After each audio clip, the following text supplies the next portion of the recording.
1 million-pound banknote by Mark Twain. Part 1. From San Francisco to London. When I was 27 years old, I worked in an office in San Francisco. I did my job well, and my future was promising. I was alone in the world, and I was happy. On Saturday afternoons, I didn't work. I sailed my little sailboat on San Francisco Bay. One Saturday afternoon, I sailed out too far. The strong afternoon wind pushed my sailboat out of the bay and into the Pacific Ocean. That night, when I had lost all hope, a small British brig saw me and took me on board. The brig was sailing to London. The voyage was long and stormy. I worked as a sailor to pay for my trip.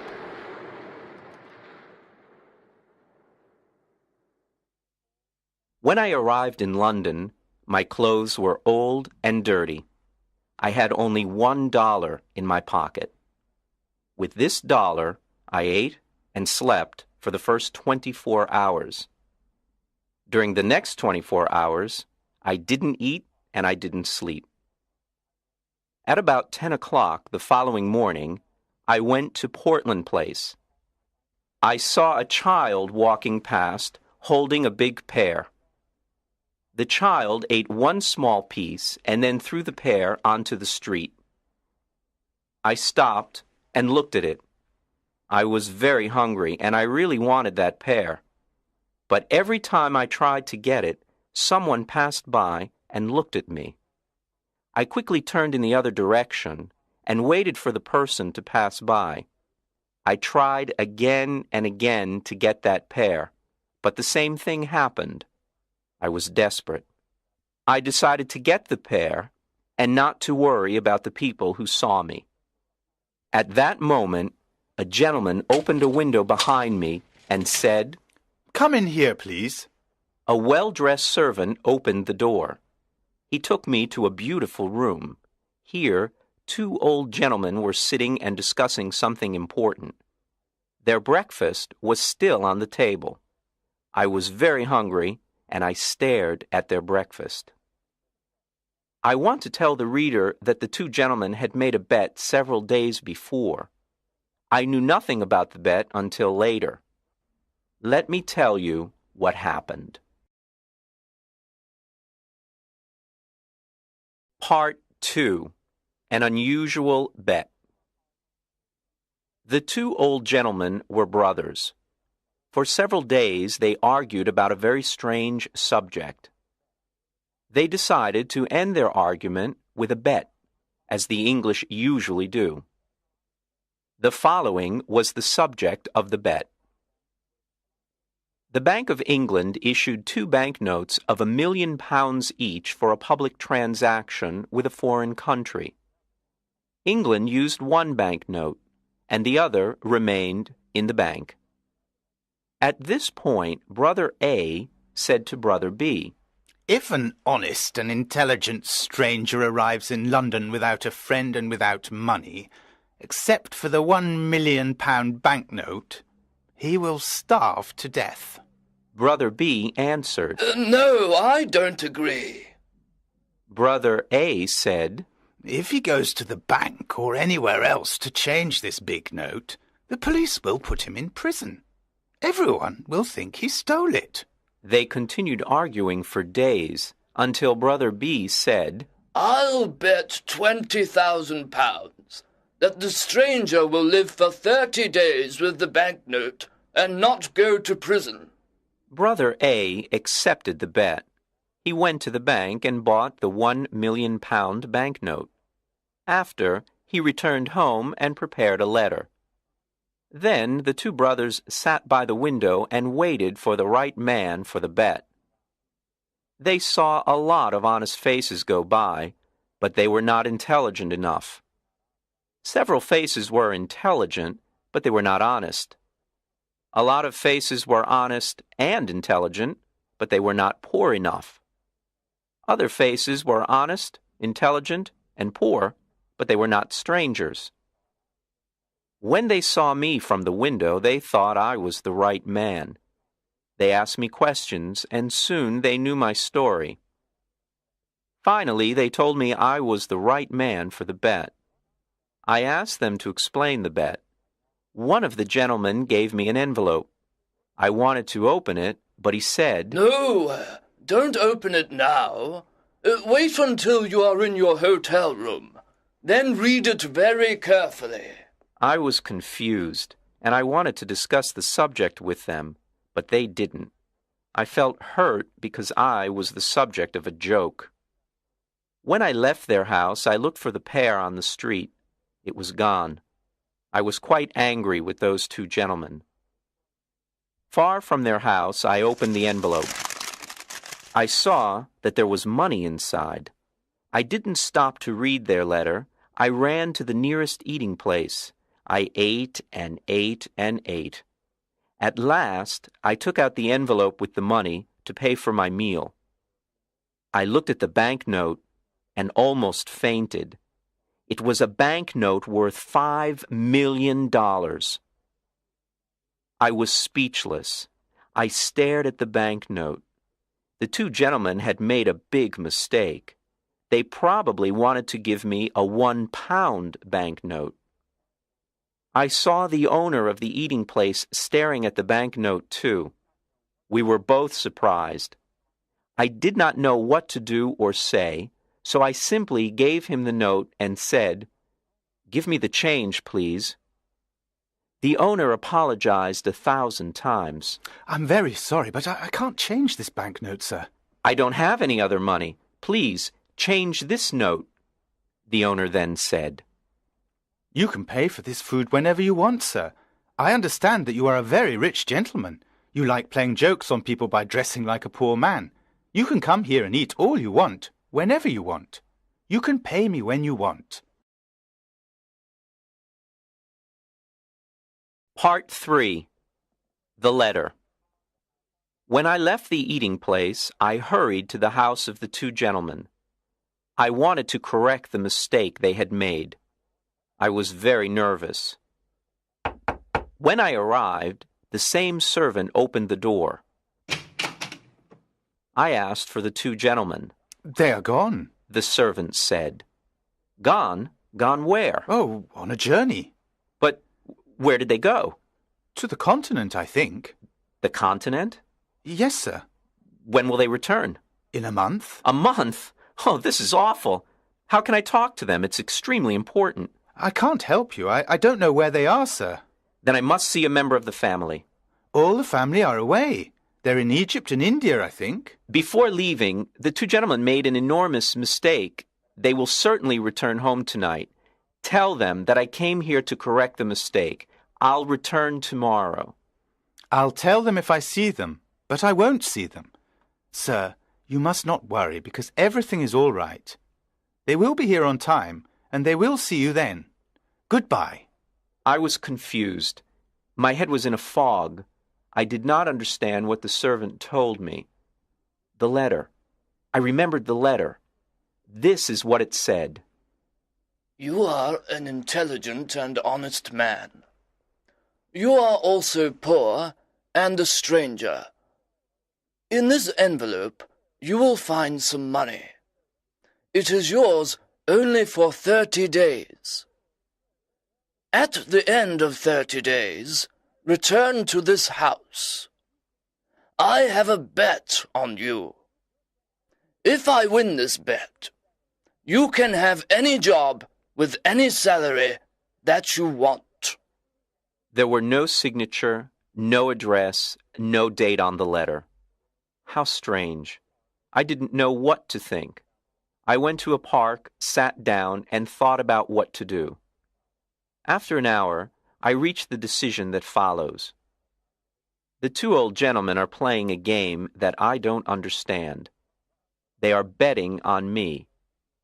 But at that time, I didn't know anything about the details of the bet. If I go to the Bank of England to return the banknote, the bank will ask me lots of questions. If I tell the truth, no one will believe me. They will put me in an asylum. If I tell a lie, the police will put me in prison. I can't even give it to anyone because no honest person will want it. I can do only one thing. I must keep the bill for a whole month, and I must not lose it. If I help the old man to win his bet, he'll give me the job I want. The idea of an important job with a big salary made me happy. With this exciting idea in mind, I began walking down the streets of London. Part 4. At the tailor's. Every time I passed in front of a tailor's, I wanted to enter and buy some new clothes. But I had no money to pay for them. The £1 million banknote in my pocket was useless. I passed in front of the same tailor's 6 times. At last, I entered.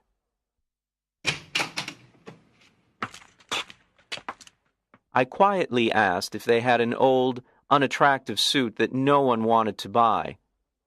The man I spoke to nodded his head, but he didn't speak. Then another man looked at me and nodded his head. I went to him, and he said, "One moment, please." After some time, he took me to a back room. He looked at several ugly suits that no one wanted. He chose the worst for me. I really wanted a suit, so I said nothing. It was time to pay. "Can you wait a few days for the money? I haven't got any small change with me." The man said, "Oh, you haven't? Well, I thought gentlemen like you carried large change." "My friend," I replied, "you can't judge a stranger by the clothes he wears. I can pay for this suit, but can you change a large banknote?" "Oh, of course we can change a large banknote," he said coldly. I gave him the banknote. He received it with a smile, a big smile that covered his face. When he read the banknote, his smile disappeared. The owner of the shop came over and asked me, What's the trouble? "There isn't any trouble. I'm waiting for my change." Come, give him his change, Todd, quickly. Todd answered. "It's easy to say, but look at the banknote." The owner looked at the banknote. Then he looked at my package with the ugly suit. Todd! He shouted. You're stupid! How can you sell this unattractive suit to a millionaire? Todd, you can't see the difference between a millionaire and a poor man. I apologize, sir. The owner continued. Please take off those things you are wearing and throw them in the fire. Put on this fine shirt and this handsome suit. It's perfect for you. Simple, but elegant. I told him I was very happy with the new suit. Oh, wait until you see what we can make for you in your size. Todd, bring a pen and a book. Let me measure your leg, your arm. I didn't have a moment to speak. The owner measured me. Then he ordered his tailors to make me morning suits, evening suits, shirts, coats, and other things. "But, my dear sir," I said, "I can order all these things only if you change my banknote, or if you can wait a while before I pay you." Wait a while? I'll wait forever. That's the word. Todd, send these things to the gentleman's address. Let the less important customers wait. "What's your address, sir?" "I'm changing my home. I'll come back and give you my new address," I replied. Quite right, sir. Quite right. Let me show you to the door, sir. Good day, sir. Good day. Part 5. The Poor Millionaire. The impossible happened. I bought everything I wanted without money. I showed my banknote and asked for change, but every time the same thing happened. No one was able to change it. I bought all that I needed and all the luxuries that I wanted. I stayed at an expensive hotel in Hanover Square. I always had dinner at the hotel, but I preferred having breakfast at Harris's simple eating place. Harris's was the first place where I had a good meal with my £1 million note. That's where it all started. The news about me and my banknote was all over London. Harris's eating place became famous because I had breakfast there. Harris was happy with all his new customers. I lived like a rich, important man. I had money to spend. I lived in a dream. But often I said to myself, remember, this dream will end when the two men return to London. Everything will change. My story was in the newspapers. Everyone talked about the strange millionaire with the £1,000,000 note in his pocket. Punch magazine drew a funny picture of me on the front page. People talked about everything I did and about everything I said. They followed me in the streets. I kept my old clothes, and sometimes I wore them. It was fun when the shop owners thought I was poor. Then I showed them the banknote, and oh, how their faces changed. After 10 days in London, I went to visit the American ambassador. He was very happy to meet me. He invited me to a dinner party that evening. He told me that he knew my father from Yale University. He invited me to visit his home whenever I wanted. I was glad to have a new, important friend. I thought to myself, I'll need an important friend when the story of the £1,000,000 note and bet comes out. I want the reader to know that I plan to pay back all the shop owners who sold me things on credit. If I win the bet for the old gentleman, I thought, I will have an important job. With an important job, I will have a big salary. I planned to pay back everyone with my first year's salary. Part 6. The Dinner Party. There were 14 people at the dinner party.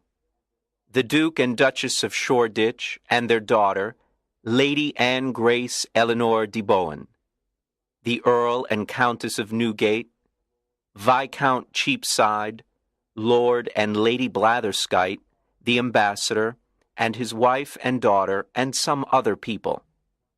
There was also a beautiful 22-year-old English girl named Portia Langham.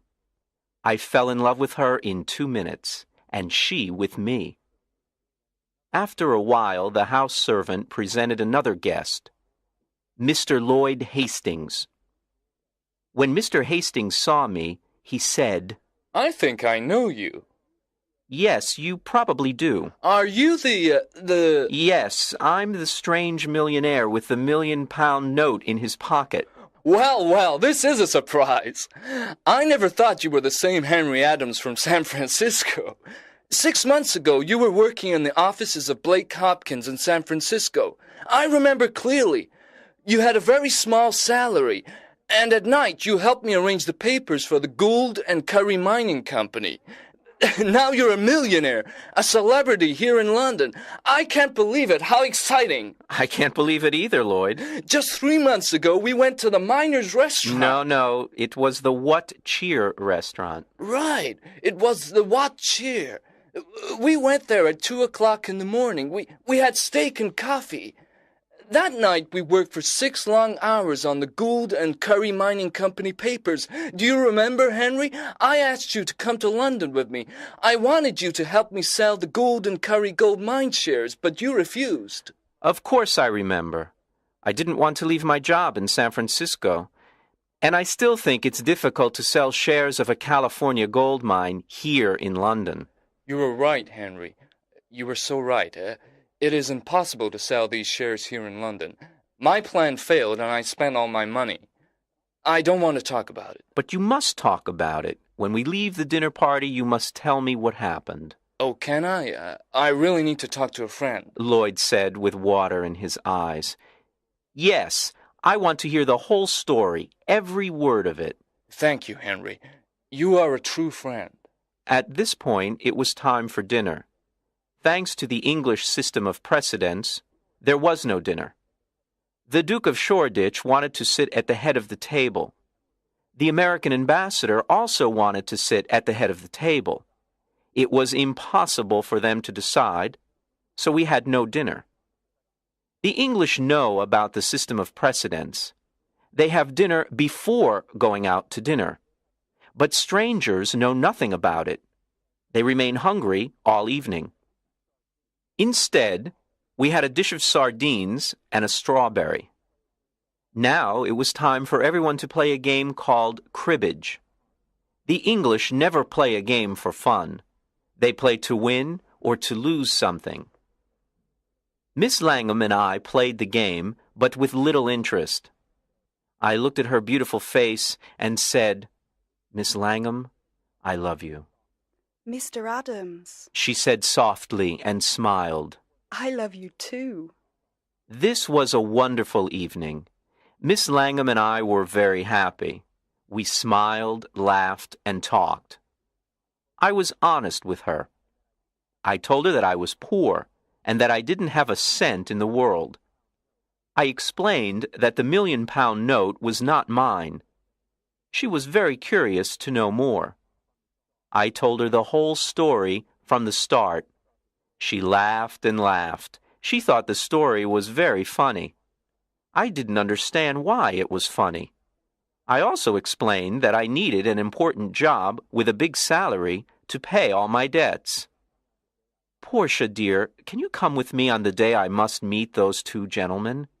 "Well, yes, if I can help you," she replied. "Of course you can help me. You're so lovely that when the two gentlemen see you, I can ask for any job and any salary. With you there, my sweet Portia, the two gentlemen won't refuse me anything." Part 7. A $1,000,000 Idea. At the end of the dinner party, I returned to the hotel with Hastings.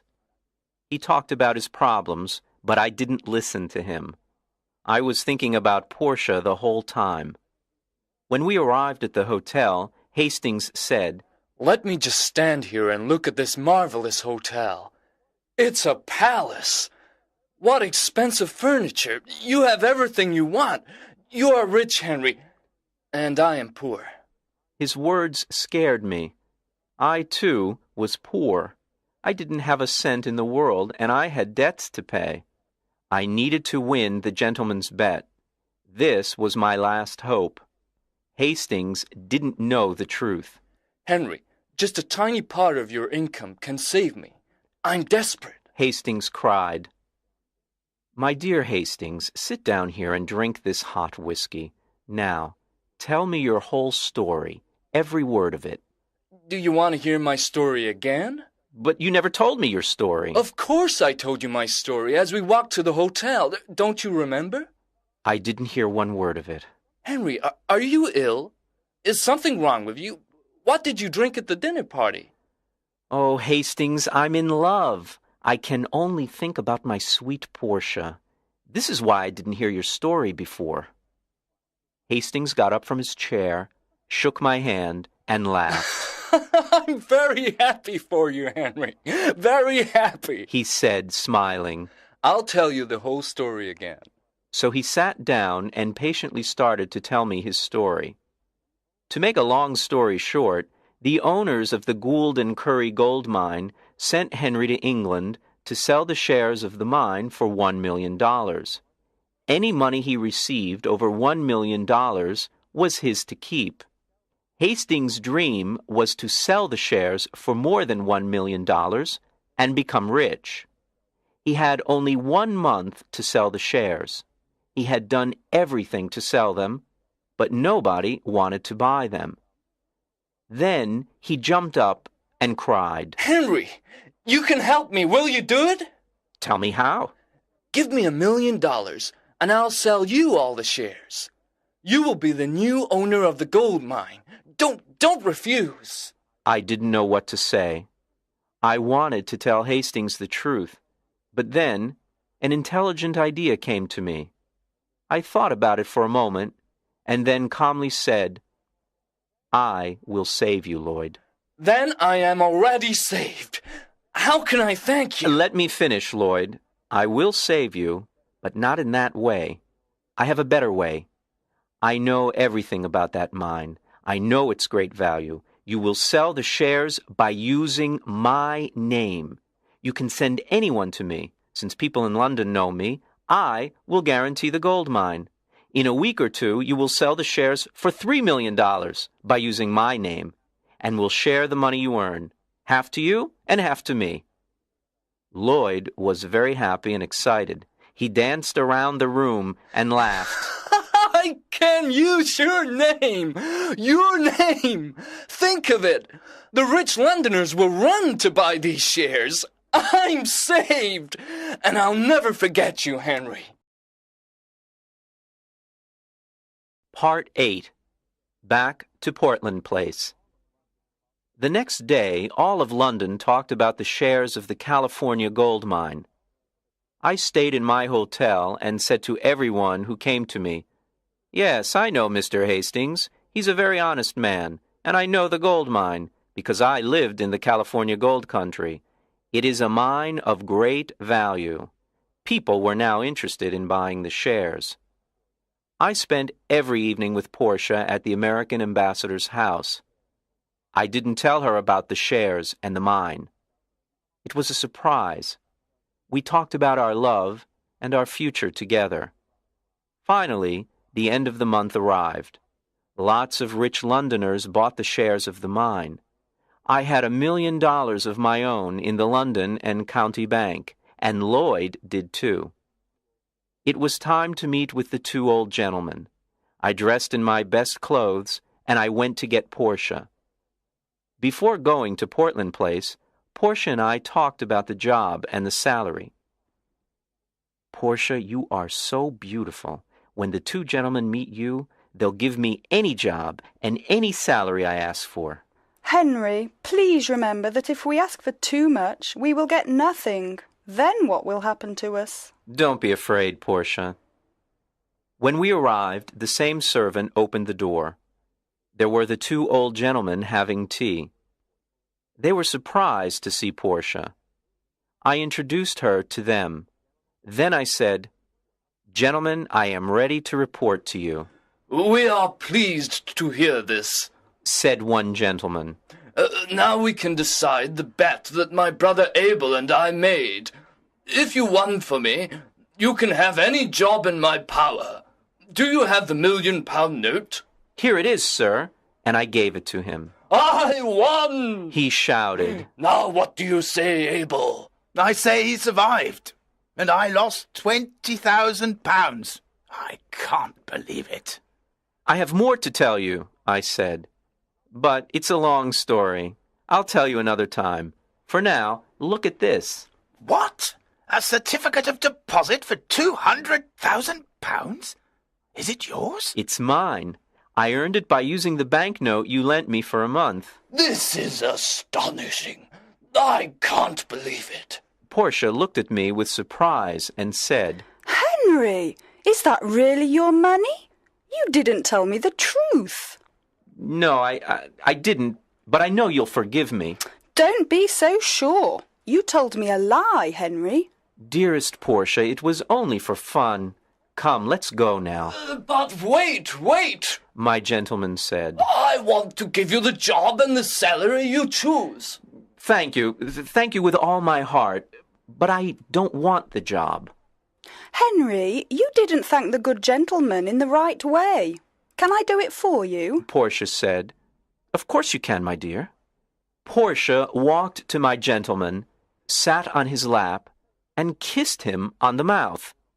Then the two old gentlemen shouted and laughed. I was amazed. What was happening? Papa, Said Portia. Henry doesn't want your job. I feel very hurt. Darling, is that your father? I asked. Yes, he's my stepfather, a dear man. Now do you understand why I laughed when you told me your story? My dearest sir, I said, I want to take back what I said. There is a job that I want. Tell me. I want the job of son-in-law. Well. But you were never a son-in-law before. Do you know how to do this job? Try me, please. Try me for 30 or 40 years, and if... All right. Take her. Were Portia and I happy? There aren't enough words in the dictionary to describe our happiness. When the Londoners heard the whole story of my adventures with the banknote, they talked of nothing else. Portia's father took the banknote back to the Bank of England and cashed it. Then he gave us the cancelled banknote as a wedding present. We put it in a picture frame and hung it on the wall in our new home. And so, I always say, yes, it's £1 million banknote, but it only bought one thing in its life, the most valuable thing in the world, Portia.